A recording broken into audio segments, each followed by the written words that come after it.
Hey, this is Glenn with Making Money with Storage Unit Auctions. The title of this video, Storage Wars Effect and the Impact of Trash to Cash Television. We're entering the second year of the Storage Wars, Auction Hunters, and that type of television, but this really started with the Antique Roadshow. Then it really got amped up with Pawn Stars. But the thing is, what a lot of people fail to understand is that this impact is not temporary. I got an email from a fellow group member, and he's noticed something that I noticed years ago. That, so you go to a thrift store, you can still get great deals there because there's several different types of thrift stores. There are some affiliated with churches that are run by retirees that essentially don't really care. It's like we get the stuff donated, we sell it cheaply, and we fund our charities. And then there's another type of thrift store or resale store, strictly for profit. And with those places, you're not going to pick or find good deals. When I used to be a picker, garage sale person, and I would go to these places because to get books, or sometimes when I was bored and I needed to, just to change up things, I found it very hard in 2006, 2007 to get the kind of deals I was just getting 2 and 3 years ago. I mean, seriously, 2003, 2004, you could walk virtually to any Goodwill and rack up on eBay stuff. It was ridiculous. What we're witnessing is a shift where that's going to become non-existent. I think we are 5 to 7 years away from you going to a thrift store, a Goodwill, or whatever, and you're not going to find these deals. It's not going to happen because the Storage Wars effect is essentially educating the general population on what's valuable and what's not. When's the last time as a picker that you've gone to a garage sale and someone said, hey, I can get this on eBay for that, or I can get this on Craigslist for that? Or, people know. Also, I want you to think about this. The economy is so bad that many people are being forced to do things they never ever would have ever done. There are people who loathe garage sales. In my old neighborhood, which was a very nice neighborhood, there was a lady who was a professional garage seller, and I just took note of her style and everything, and she was a designer. So she would have a garage sale and sell all her high-end design stuff, and she did this anywhere from 2 to 6 times a month. I'm not a snitch. I didn't narc her out, and I noticed that at some point it just stopped and she never had any more, so I'm quite sure someone narked her out. But nice house. She had the fat big boy Benz and the nice Mercedes SUV. And she was having routine garage sales. So think about that. This is what's going on. And the thing is, with this economy, we're in a very different economy. That stuff that worked last year, that stuff that worked 10 years, it doesn't work anymore. You have people with graduate degrees struggling to find jobs. And if they do find the jobs, the pay is inconsistent with the lifestyle that they developed, i.e. high student loans.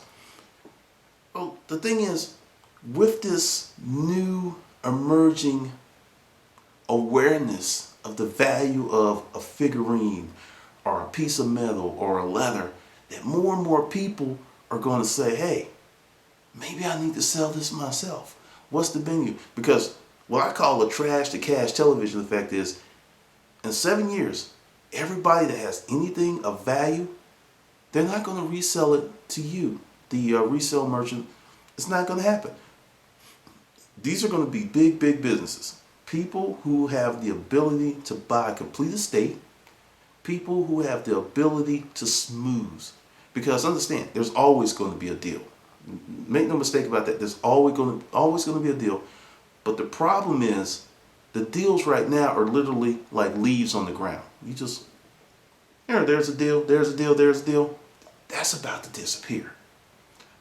So you need to start amping up your business. There's an old adage, either you're growing or you're dying. And I know a lot of you guys want to stay small and keep it sexy and cozy, but it's going to become very untenable to do that in the long run. It's not going to happen. And that is the Storage Wars, Storage Auction Hunters, whatever shows. And see, there's a slew of new trash to cash shows that are coming on. It's going to be a ton of them, and all it's going to do is just increase the awareness. The awareness, because right now, believe it or not, there are many, many people who are unaware of storage wars and auction hunters. Don't know about it. But what's going to happen, because these shows are so entertaining, that these shows are going to be in syndication for a while to come.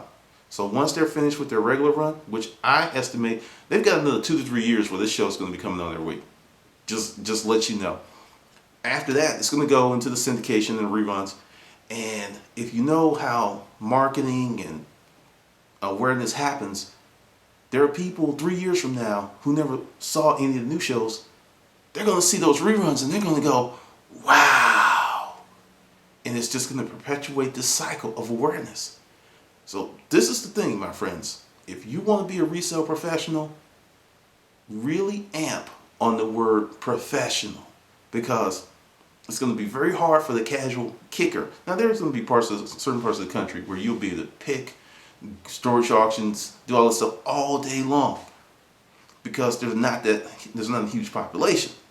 But in high population centers, it's going to be war. It's going to be war. And what's going to happen is people who don't want to deal with storage units, because, I hear this like, I just want the good stuff. I don't really want all that stuff. Well, part of the success is dealing with a lot of stuff you don't want to deal with. I made the determination years ago, because I was the same way. I was like, man, I don't want to deal with that stuff. And I would go to garage sales. And I'll just give you a rundown of a Saturday. Get in the car. And if you're a professional, you're up at 6 or 5 because you want to hit that first sale on your list as soon as they're open. And you go in, and I had this thing. I was like, beat in. I had certain hours to look for, and I was walking like I was running. Like, some garage sales, I would be in and out of my car 2 minutes. And the thing is, you've got to hit up 20 to 40 garage sales on a Saturday.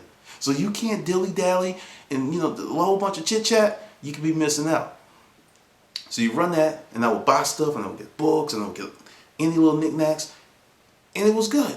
But I noticed that every year it became more and more challenging. Really, really challenging. And then I noticed that one weekend I went out, and I spent $400, and the stuff that I got actually ended up making about $1,000 on eBay. $600 profit. Well, I bought a storage unit for $25 that same week that I made $2,000, and after I made the $2,000, I still had 60% of storage unit left to sell. And at that point, it's like, I'm not doing the garage sales anymore. I may have them, but I'm not going to them, because one of your most important resources is this right here. That right there.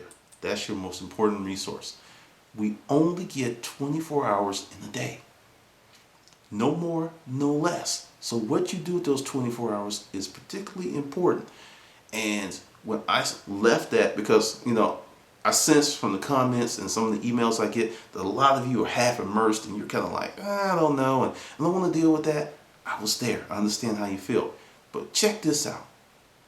To be successful, you have to do what others were not doing.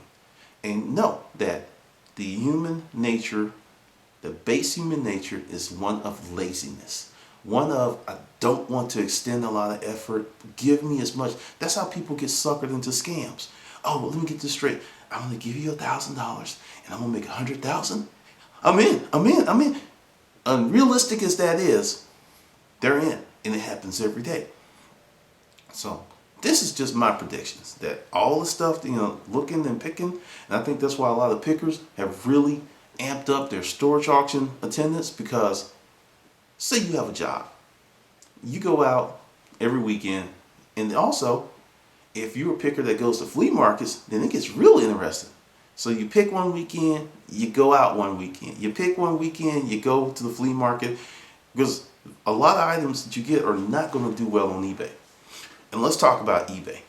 eBay has gone through this huge change since I departed. That's right. I buy on eBay, but I don't sell crap on eBay, because I have a love-hate relationship with eBay and PayPal. And if you bought my book, you know why. Because I got screwed by both of them. But it is what it is. It is one of the greatest portals to move pre-owned items. It is. For certain places, you're going to get the most there because they have a ready and waiting audience for your products. But it has changed. I bought a unit and I literally put 180 items out of that unit up on eBay and made great money. I could buy that same unit today with those same exact products, put that same unit up on eBay, and I would lose my ass. eBay has made some fundamental changes in the way that they conduct business that does not help you as a seller. You can be working your ass off and make no money on eBay. So you gotta be really, really smart with that. But this is the trash to cash effect. Everybody is selling everything everywhere. It is more important than ever for you to have a business education. The business education is like this. You got Michael Jordan on the team, then you had everyone else. They're all basketball players in the NBA, but one was better than the others. Why? First thing is, you want to say Michael was more talented, which is true. But with a lot of people who study Michael Jordan and are a great fan, he had a tenacious work ethic. He studied the game because when he came in the league, certain shots he didn't have. He was just running on talent. And remember the game when they played Boston? He scored 50 points and the Bulls still lost. I noticed there was a change in him after that. He was like, I can't do this by myself. So he started studying. He increased his game, and one of the most important things that he did was he made everyone around him better. He raised the ante.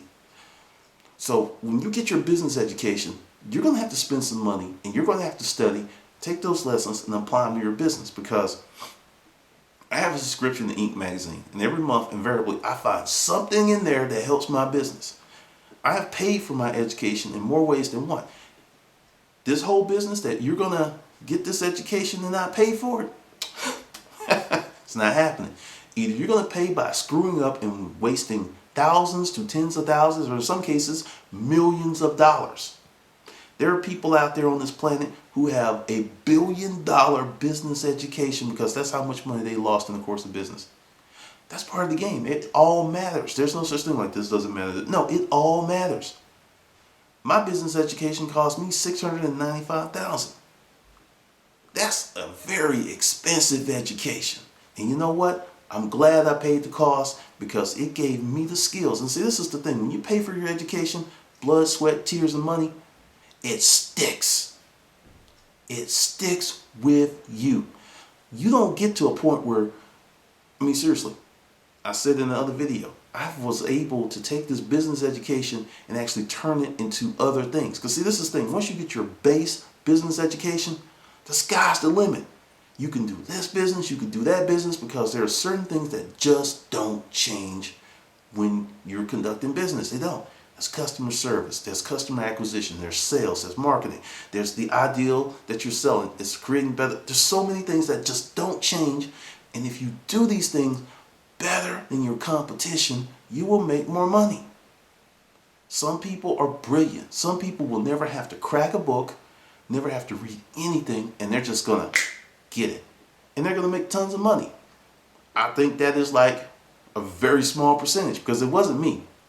I screwed up royally. And until I really started focusing on my business education, and here's one great resource for you. They're not cheap, but the stuff is, to me, invaluable. Nightingale Conant. There's tons of programs that they will sell to you that will increase your business education while you're just riding around in your car. I have Lead the Field by Earl Nightingale in my car right now. I have listened to that thing so many times that I don't even have to listen to it as frequently. Every now and then I'll put it in and do it as a refresher because I get the concepts. And what he put out in 1950s is relevant to this day. Because most people don't hustle. Most people don't respond. They react. A response is a measured plan. A reaction is, oh shit, this happened, now let me do this. I'm telling you. So work on your business education and understand you can beat the storage wars effect. you could beat the trash to cash effect, because there's always going to be people hustling. And you know, the race usually goes to the one that hustles the best. All right, this is Glendon with Making Money with Storage Unit Auctions.